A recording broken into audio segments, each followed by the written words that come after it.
Do you even care? I mean, aren't I just a joke to you all? You know what? I'm sorry. That was uncalled for. But the fact of the matter is, I don't know any of you. But you all tune into my videos for whatever reason and you listen. And it's scary to think that the attention that I'm getting from complete strangers is helping me through this process. But it's reality. You guys are helping me. And I hope in some way I'm helping someone out there too. In regards to how I stopped the last video, I will address that in a little bit. But I wanted to just pick up where we left off. I mean, as I recount my story, I had to realize that I do a lot of talking about him and other men.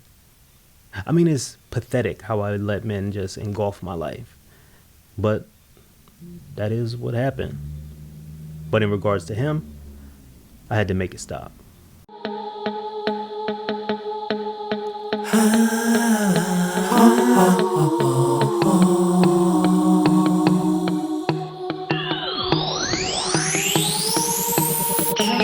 I'm not perfect. I'm not perfect, but I'm really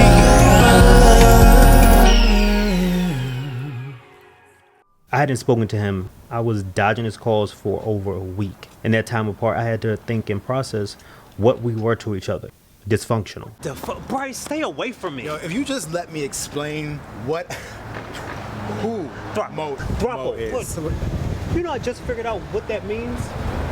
3 people in a relationship? That's what you wanted? No.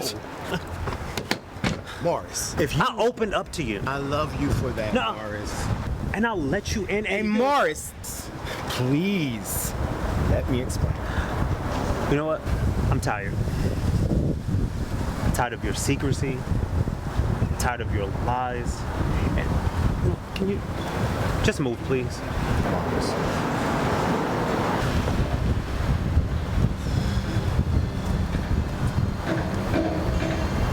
Move.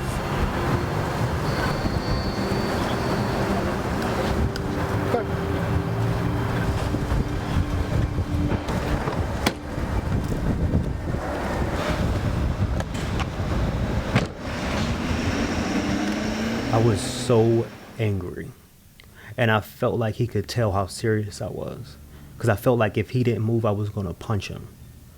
And I just knew I probably wasn't going to be able to stop. And I hate getting that angry, because my temper was something that I just learned how to manage. You see, my father was in the military, and from a young age, he always tried to toughen me up. I guess he must have saw something in me that he might have not liked, if you know what I mean. But anyway, he used to have these drills and exercises, and I just hated it all. But I wouldn't dare say anything to him. See, my father wasn't the type to talk about or express his feelings. So I guess that's where I got my aloof attitude from. And this kind of went on until I was, I don't know, preteens, teenager, or up until the point he felt as though I was man enough. I hated it all. And I just kept it bottled up inside of me. I mean, to the point one time I punched a wall in my bedroom, to the point I punched a hole in my bedroom wall. My mom was furious. But my dad, he just smiled. There was so many times I just wanted to punch him. But right now in this moment, all I wanted to do was punch him. I'm really sorry. No, I just felt like the relationship was a complete waste of time. You don't mean that. You're right. It's just, I loved him. At least you know what it is to be in love. Well, if this is what it feels like, you can keep it. I'm just saying it's better to have been in love, experience something real, even if it didn't work out. Unlike the many drive-bys I have under my belt, I was living vicariously through you. Tim, this shit hurts. You know what hurts? Anal warts, especially on a hard Really? surface. I mean, what the hell did I do to deserve that? What you're going through is above my level of experience. If it was a one-night stand giving you chlamydia type thing, then I'm your man. You should come with me the first Sunday. What is that? Some free clinic you need a chaperone? It's a men's group I go to first Sunday of every month. We talk about things that affect black gay men. Here you go with this black gay men's narrative again. And what, you don't think our problems are unique to us? No, I just don't see how me sitting around a bunch of guys is going to help me get through this. You think you're the first man that's been hurt by a dude. You could listen to other people's problems, gain some perspective. It'd be more beneficial than listening to mine, helpful ass. So what? I'm going to go in a room and sit around in a circle and say, hi, my name is Morris. Hi, Morris. I'm Morris. Hi, Morris. At first, I thought this was the stupidest idea ever. A bunch of men sitting around staring at one another, talking about how their men cheated on them. But then as the night went on, I started to listen to how similar but unique our stories were. Let's talk about relationships. What do you guys think about it? You got enough time? Sorry. Shit, it was Greg. It's Fabian's best friend. I didn't want him to see me, but there was nowhere for me to go, so I kind of just tried to sink into my chair and I hoped he didn't see me. So let's talk about monogamy. Something to say about that. Here we go. Fuck you, Warren. Anyway, I think I'm the only married one in the group, right? Yeah, that's what I thought. So we go round and round on the same thing every week. How do I get in a relationship? How do I stay in a relationship? How do I keep it going? Like, let me tell you this. Put a wedding ring on it and tie that box up with a little bow called commitment. And then tell me what you think. I mean, marriage amps up the heat just a little bit in a relationship. And I'm not denying what you guys go through, dating, being in your little relationships, none of that stuff. But commitment, that kind of amps it up a bit. I love Richie. That's my husband, for those of you that aren't new to me. I love him, I really do, but catering to his needs, think about them day to day, minute by minute, month by month, second. It's just, it never stops. I was shocked. I mean, understand I never knew any of this. Greg always came off so confident and strong. I mean, and him doing this didn't make him seem any less. In fact, it made him seem more real. And it made me want to open up. I love him as a person. I love him for as long as we've been together, and the fact that he knows me. Am I in love with him? Do I lust about him every second of the day? No. But I love him. I mean, being married is hard. I mean, I liked being single. Lord knows for anyone here that knows me, I was getting my life. I was getting it in. Sometimes this monogamy shit is just unnatural. Word. But it does have its benefits. Being a player doesn't allow you to have someone who takes care of you when you have the flu. Lifts you up, encourages you, makes you feel better when you're feeling down. Life is just the only body pulls. Reggie is all these things to me. I think about divorce, but my faith won't allow it, so I keep on going. I believe in my vows and I believe in love. God knows we were high as fuck when we made those vows. Life allows you time to play.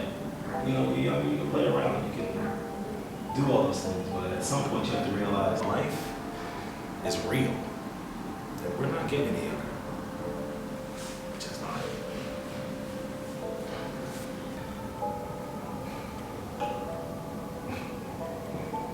After how open he was, I wanted to go over and speak to him, but I didn't. I mean, he noticed me by the door, and he smiled and kind of shook his head, and I smiled and did the same thing back. And then I bounced. I mean, I panicked. I guess I was scared of what he would think, what was wrong with me while I was there. And I think that was my mind frame coming into that. It was my prejudice, thinking that these men were weak because they were there. And those were my father's thoughts. I mean, and the truth of the matter is, they were some brave ass men. So what I did next, I called up Greg and I asked to talk to him one-on-one. It's really good to see you, Morris. You too. Yeah, I mean, it was a surprise to see you at the men's group. Yeah, it was my first time. It wasn't such a surprise to see you duck out, though. I mean, it could be a lot. All the chatter, the emotions, the feelings. I get it. It could be overwhelming. No, it wasn't that. I mean, it was a lot to take in, but that wasn't why I left out. Okay, so why? I mean, why'd you leave without saying what's up? I don't know. Okay, maybe it was a little overwhelming. I mean, that's why I reached out to you to talk to you face to face, because it was rude. Oh, it's all good. I just wanted to make sure you were all right. I hope I'm not keeping you from work or anything. No, I don't work here anymore. I mean, we're mad tight and I can't beat the discount. So, I mean, how you been? I mean, you didn't say a peep in the meeting. I was just taking all that in. Yeah. How'd you hear about it? My friend Tim. You're friends with Tim. Yeah. So, how's Fabian? You look like you couldn't wait to ask that question. Well, He's good. Fabian's good. London has been really good to him. and how's Lonnie? How's Lonnie been treating him? What you gonna do if he hasn't been treating him good? Get on a plane and beat his ass if he hasn't been? Maybe. Okay, all right. Lonnie and Fabian are doing good. I'll tell them both you said hello. I have forgotten how candid he could be, but it was good sitting and catching up with him. I mean, because you sometimes forget that life does roll on in the midst of your own drama. After we got all of the where are they now out of the way, we really started to talk. What you were saying about your marriage to Reggie, I couldn't believe how open you were. I mean, that's the point. Talk about it. Get it out. You know, the black community does not believe in therapy, so this is our form of it. But you aren't afraid of people knowing your business? Afraid of what? Of them using your life experiences against you? Well, I don't go talking about my deepest, darkest secrets with a group of strangers. That's for my real friends. And even they aren't privy to everything. Trust me. I know what I'm saying and who I'm saying it to. The point is that it can be healing. There's a lot of injured people walking around, man. You got that right. And I don't want to be one of them anymore. Well, I guess the part that shocked me the most was how you guys were breaking down guys and their behavior and how our actions can affect other people. Yeah, it's some serious shit. I mean, generally speaking, the black gay community is like the walking injured. We think sex can fill the empty spaces, and it can, momentarily. But that shit's not real. Trust me. I've done the legwork. So, who is he? who's who? The man that's got you fucked up. Who says it's a dude? Okay.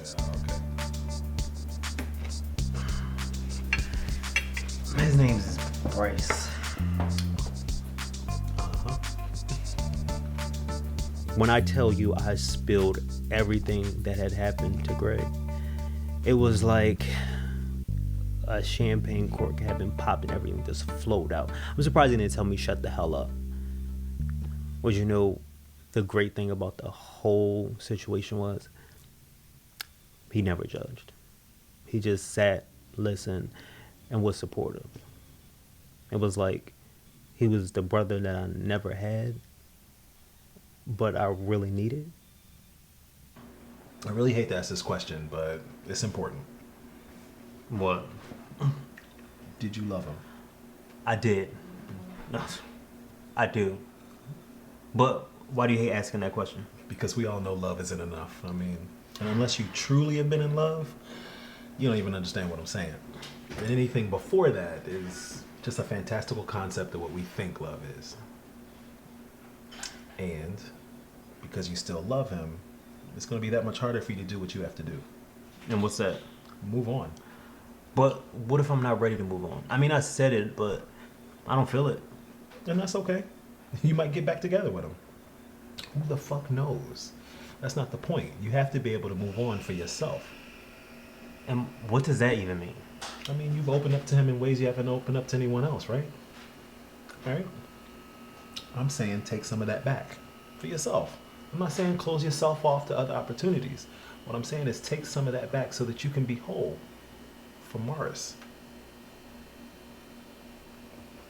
I think a lot of us do that. We deplete ourselves in an effort to be good to someone else, but do we do that for ourselves? Do we take the time and energy needed to make us whole and fully actualize? Greg gave me another piece of advice. Have you ever heard the term tell it to yourself? No. It's a phrase Fabian coined. You know, try sitting in front of a camera and record yourself. No, wait. I think I do remember him telling me something like that before. He probably did. You know, it's like talk to yourself and you'll be able to see what you said and listen to what you're saying. I tried it once and it was pretty cathartic. I mean, the men's group, it may not be for you, but try this. It may help. 3,500 miles away and my ex was still affected. Greg reminded me of Fabian's advice. It's actually what spawned these video confessions. I don't know if I would have had the forethought to do something like this, especially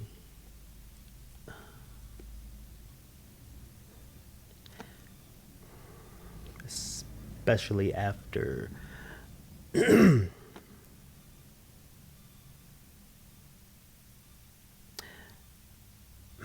especially after what happened next.